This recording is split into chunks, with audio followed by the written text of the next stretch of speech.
Okay, we're going to get started, and I know we had planned on going through and talking about the Chapter 9 material today, talking about mergers and acquisitions, alliances, and those kinds of things. That's been preempted. And unfortunately, I think some of you know, I've been here for 11 years.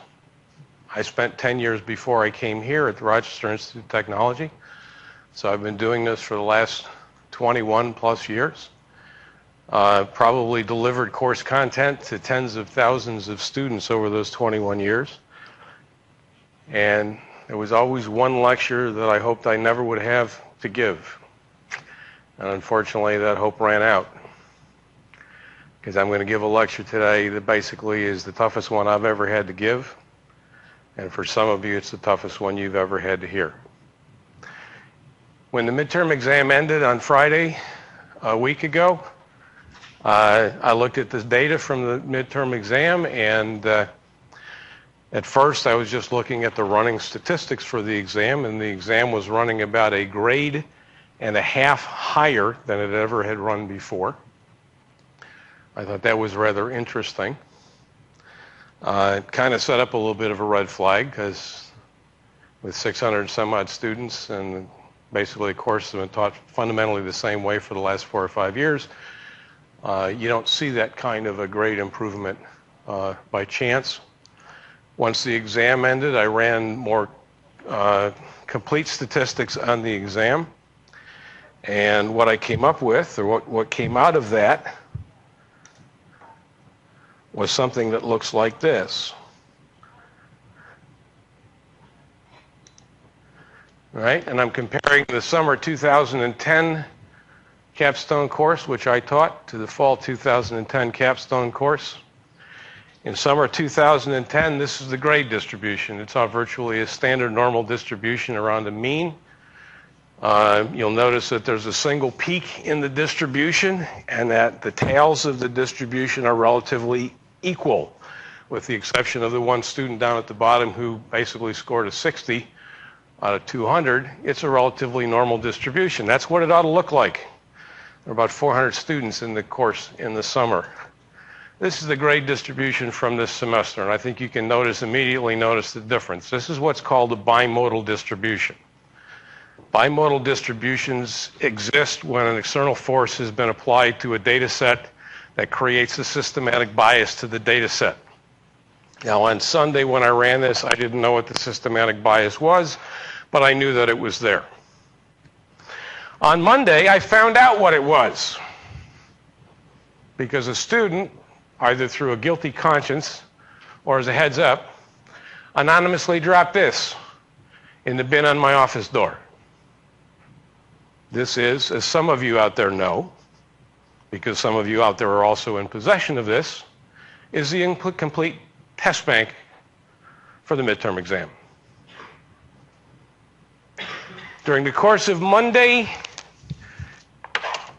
the lab instructors basically took a look at the data, started receiving emails from students who were concerned and upset that classmates had been bragging to them that they had advanced copies of the exam and that they aced the exam because they had all the answers ahead of time. Guess what? The midterm exam grades are being tossed. Whatever you scored on the midterm exam no longer exists. Everybody in the capstone course is going to be required to retake a new midterm exam. And before I get into the specifics of that, I want to thank all of the lab instructors and all of the team for working virtually nonstop over the course of the last 96 hours to write a completely new exam with about 200 questions to choose from, none of which, and I repeat, none of which come from a test bank. So whoever has the test bank for the midterm, it's worthless. And I'm presuming you also have a test bank for the final exam, it's also worthless. Because as soon as this exam is completed, the entire team is going to write a completely new final exam. with 0 questions coming from any test bank. Over the course of the past 4 or 5 days, your lab instructors, academic services, and the Office of the Dean have begun and are continuing a forensic analysis of not only all of the data, but all of the available traffic over all of the available environments that possibly could provide us with better information about where this started and how widespread it is. Let me tell you where we are right now. Right now, we've narrowed the pool of participants to about 1/3 of the class. So when you get into your labs this week, just to give you some idea of the perspective of that, when you get into your labs this week, look at the person on your left side, look at the person on your right side. Statistically, one of them cheated on the exam. Now, we had 2 options.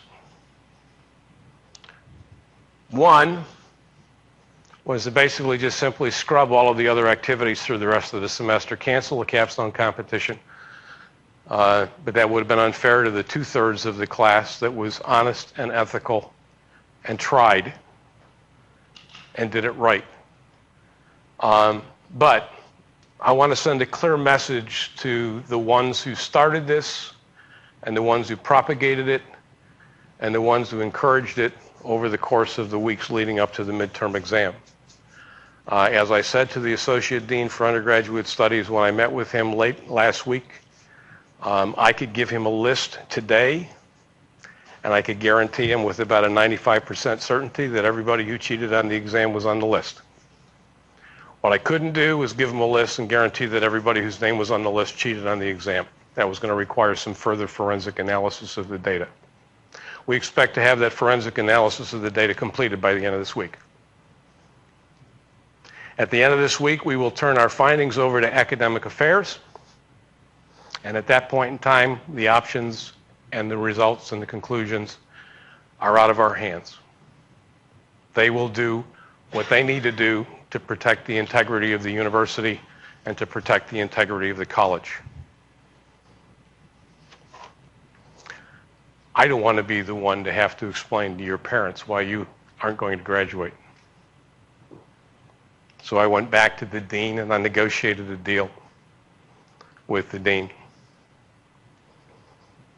Unfortunately, the deal has a time limit, and the time limit runs out at 7 a.m. on Monday morning. Because that's when we're going to turn the data over to academic affairs, and at that point in time, they're going to take over and do their own investigation, and they're not happy. So here's the deal. If you participated in this, you have a choice. You can sit back in silence and hope your name doesn't get caught in the net, which is very quickly closing around the participants. Or you can individually, quietly, one by one, anonymously if you wish, to the rest of your classmates, identify yourself to your lab instructor. If you do that, get to complete the rest of the course. The grade you get in the course is the grade you earn in the course.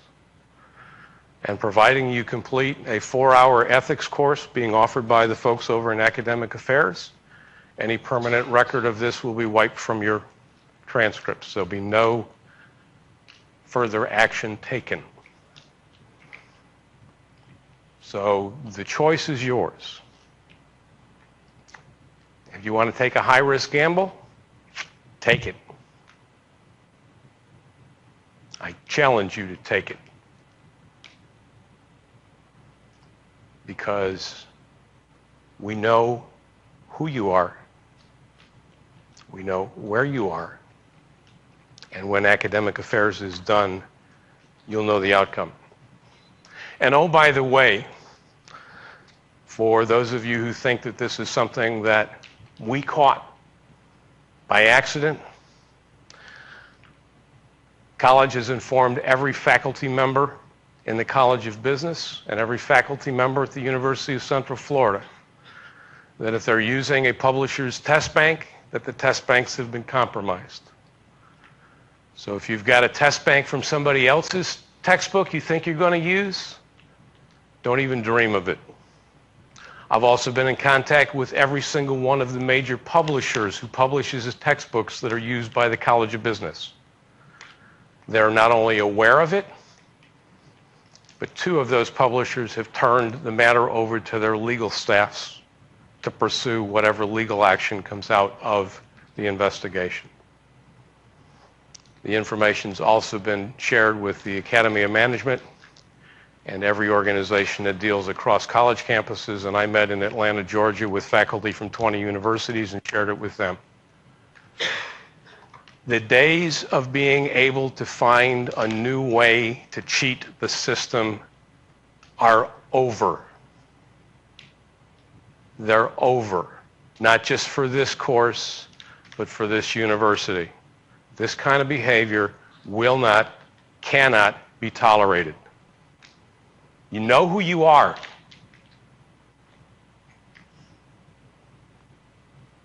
To say I'm disappointed is beyond comprehension.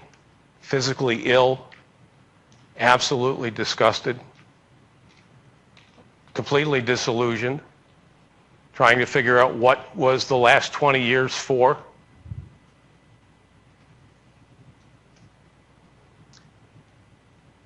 For those of you out there who acted ethically and acted honorably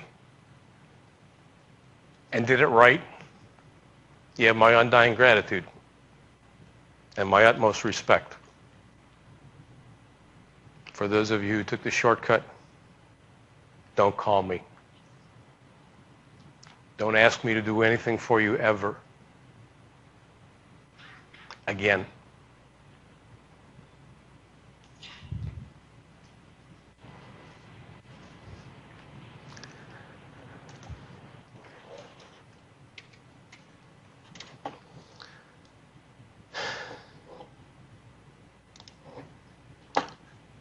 The midterm exam makeup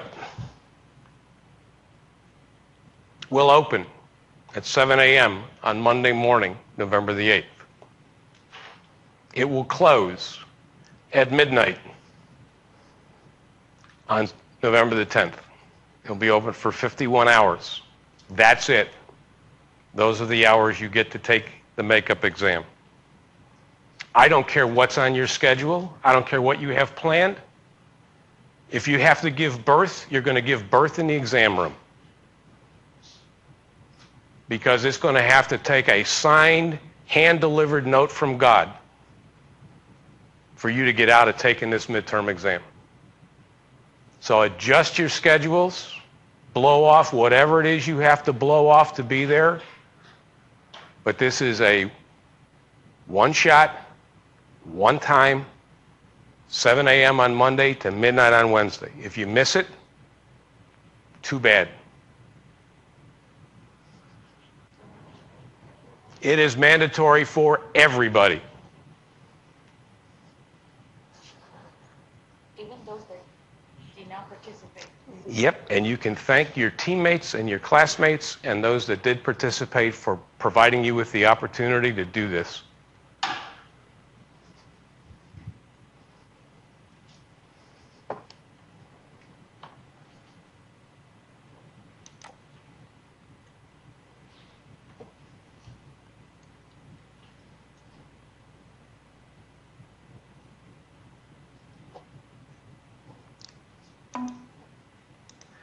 I tell you how frustrating this has been. I didn't even have the wits about me in the last 9 days or 8 days to actually load the slides for the Chapter 9 presentations.